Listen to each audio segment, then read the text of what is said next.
Assalamualaikum warahmatullahi wabarakatuh. Salam sejahtera untuk kita semua, terkhusus untuk Bu Hana Rahmi, MPSI Psikolog, dan rekan-rekan mahasiswa lain. Di sini kami dari kelompok 12 ingin memaparkan materi mengenai kesehatan mental pada anak, remaja, dewasa, dan lanjut usia. Kelompok kami beranggotakan saya sendiri, Inayah Dimas Febriandi, ada Muhammad Nur Zikri, Indra Kurnia, dan Isa Hamidah Batubara. Masalah kesehatan mental yang banyak dialami anak dan remaja adalah masalah pertemanan. Menurut Rohman dan Mugiarso 2016, masalah pertemanan adalah ketidakmampuan anak dan remaja dalam menjalin relasi pertemanan yang baik dengan teman sebayanya.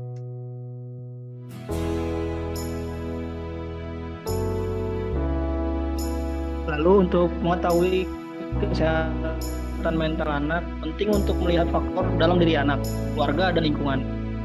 Faktor dalam diri anak seperti faktor genetik, temperamen, dan kesehatan fisik perlu diamati. Faktor dari keluarga meliputi pola asuh orang tua serta kelekatan anak terhadap orang tua. Dan teori kelekatan atau attachment dari John Bowlby 1969 memperlihatkan bahwa anak-anak perlu membangun ikatan yang aman dengan pengasuh utama mereka di masa kecil. Ikatan yang aman ini penting untuk membangun kepercayaan dan rasa aman.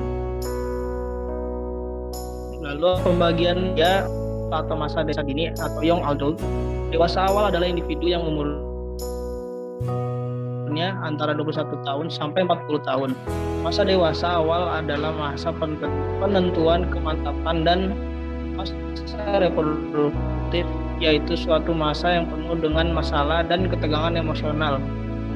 Masa komitmen dan ketergantungan dan penyesuaian diri pada pola hidup yang baru. Dewasa seseorang mulai menjalin relasi secara intim dengan lawan jenisnya. B. Masa dewasa madya atau middle adulthood. Masa dewasa madya adalah individu dari umur 40 sampai 60 tahun.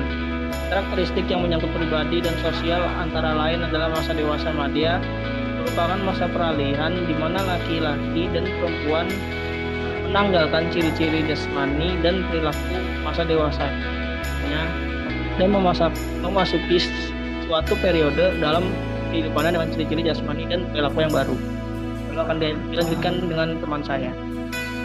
Di sini ada masa usia lanjut atau yang disebut juga dengan late adulthood.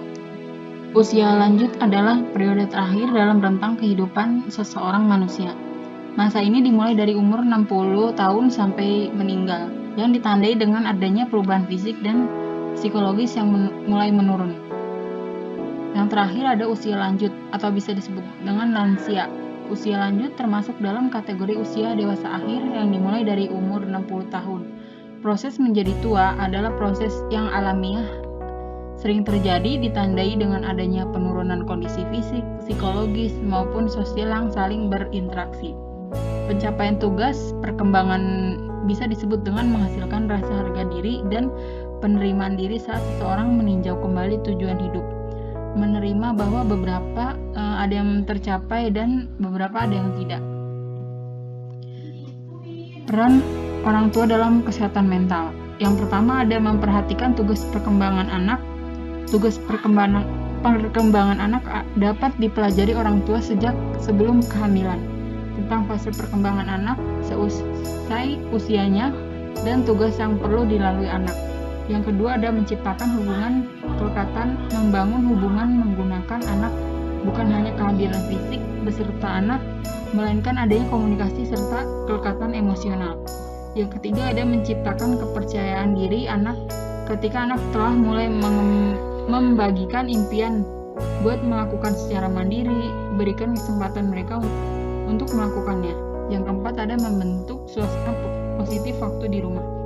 Selanjutnya akan dijelaskan oleh Nisa. Hal-hal yang bisa dilakukan untuk meningkatkan kesadaran kesehatan mental pada usia anak dan remaja, yaitu cara pelajar harus diedukasi dan dirangkul agar mudah mengungkapkan tentang kondisi kesehatan jiwa dan mentalnya. kedua, training, yaitu memberikan pelatihan-pelatihan kepada tenaga pendidik di sekolah. Hal ini dibutuhkan agar tenaga pendidik bisa memberikan informasi yang benar kepada para pelajar. Ketiga, ada teaching, yaitu mengintegrasikan sistem pembelajaran dalam kurikulum sekolah ataupun dalam pembelajaran mengenai kesehatan mental. Yang keempat, yaitu tersedianya infrastruktur untuk menyalurkan beban mental yang dialami siswa. Misalnya, dengan menyediakan saluran curhat, ruang rekreatif di sekolah, dan sejenisnya. Sekian presentasi dari kelompok kami, selebihnya kurang maaf. Wassalamualaikum warahmatullahi wabarakatuh.